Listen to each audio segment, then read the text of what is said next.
Hello there.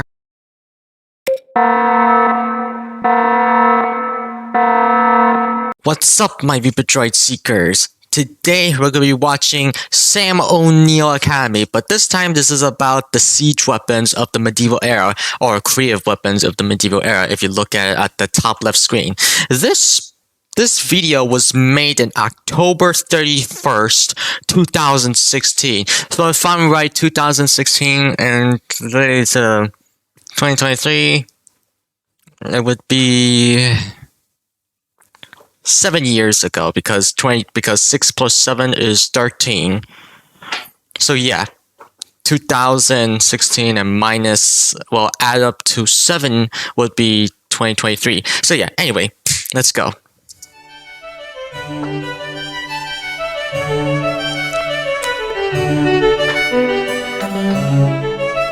Hey kids, when most people think of the Middle Ages, they think of them as being like humanity's dumb teenage years, where all we did was play harpsichord in our room and burn heretics with our friends. But that's not entirely true. In fact, I would argue that the medieval era saw just as much genius as any other period in time. It's just most of that genius went towards finding new and creative ways to brutally slaughter those you disagree with. Here's a few highlights. First, we'll talk about the werewolf. So, as you can imagine, medieval castles were not easy to break into. They were basically like those jungle gym things at Chuck E. Cheese's. Massive in size, intentionally confusing layout, security everywhere, and by the end of your visit, you'd probably end up with some kind of disease. So in order to help penetrate fortresses, medieval armies would often utilize siege weapons, one of the most popular of which was the trebuchet. Now this device is interesting enough on its own, but it gets better. So around 1300 AD, King Edward I of England was in the process of invading Scotland. However, one fortress known as Stirling Castle was giving him a lot of trouble. He laid siege to the building for many months without any real progress. Then one day he woke up and had a revelation. Hey guys, listen, why are we wasting our time building all these regular sized trebuchets when we could just build one giant one and call it a day? So that's what he did. This gargantuan war machine was known as the Warwolf and stood at around 6 stories tall. To give a bit of perspective, this is about as tall as King Kong was in his largest film depiction. So basically, picture a giant fucking ape launching boulders like they're baseballs, and you've got a pretty good idea of what the Warwolf was capable of. It was so intimidating that when the Scots saw the English constructing the beast outside the castle, they immediately surrendered out of fear. But then Edward was like, ha, fuck that, I'm gonna test this bad boy out, and proceeded to take pot shots on the castle anyway. Another devious product of the Middle Ages was a flammable substance known as Greek fire. Contrary to popular belief, Greek fire was not invented by the ancient Greeks. Rick Riordan,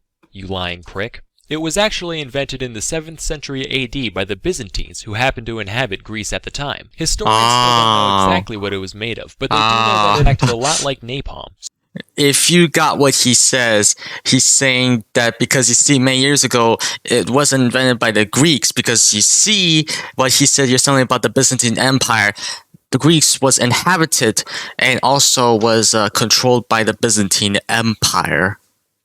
Sticking to ships, sticking to people, even floating and continuing to burn on the surface of the water. The Byzantines also had these siphon-like tubes that they'd put on the front of their boats to pour Greek fire on the enemy, kinda like makeshift flamethrowers. These were retired pretty quickly though, mostly because when you put the words makeshift and flamethrower next to each other, you're bound to run into some problems eventually. Our next bright idea comes from a woman known as Olga of Kiev. So Olga was a princess who ruled the area around the capital of modern-day Ukraine from 945 to 963 AD, and she had quite a track record for being just a total badass. For example, the R.D.L.E, a tribe of people under Kiev's control, once sent 20 men to Kiev in order to convince Olga to marry their prince, under the pretense that if they did marry, the prince could claim her rule over Kiev. In response, she had all 20 of them buried alive. She then sent a letter to the prince saying she accepted his proposal, but she would need a bunch of his most distinguished governors to escort her on the journey. Once the men showed up, Olga was like, hey guys, long journey, huh? How'd you like to take a bath in this here bathhouse? They were like, yeah, sure, that sounds great. Okay, have fun, you guys.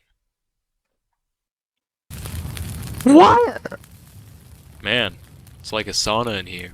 It is a sauna, dipshit. You have a 2 seconds later, So oh long god, story short, that's this kind of lady painful. Just did not give a heck. My favorite story about her starts with her besieging a Drevlian city that refused to pay tribute to her. The people in the city were already well aware of the type of rampaging that Olga was capable of, so they were already scared shitless. But when she showed up, she was like, alright, you know what guys, I'm gonna play nice. Just bring me 3 pigeons and 3 sparrows from each household and I'll be on my way. Okay. What are they for exactly? We're just hungry. I mean, we got some food too. We could just give— I'm sorry, did I fucking stutter? Alright, birds it is. Then, once the creatures were in Olga's hands, she had each of her soldiers tie a cloth-bound piece of sulfur to one of the birds' feet, which was then set alight. The birds were then released all at once, and when they flew back into the city, their nests acted like little piles of tinder, resulting in nearly every house in the entire city erupting in flames simultaneously. And while the whole place burned to the ground, Olga just sat and watched. By the way, it's Oh worth god, mentioning she that is after her cruel death, right now. Olga was canonized as a Catholic saint, presumably around the same time as Saint Tiffany, who went around pushing in the soft spots of babies, and Saint Jerry the Goat Fucker, who, as the name implies, fucked a lot of goats. In conclusion, pay your I taxes. hope that was To not my loyal true. subscribers, I'll see you in 3 months. I'm Sam Manella, and thank you for watching. Alright guys, well that was a bit historic. I didn't realize about these actually. I only know about a few things like trebuchets and something like that, but never heard of a werewolf before. I mean, none at all. Like a werewolf is like bigger than other trebuchets, but a bit effective against siege. That was like back in like what, Middle Ages? Never mind. That's gonna be all for now. Like, comment and subscribe if you liked this video.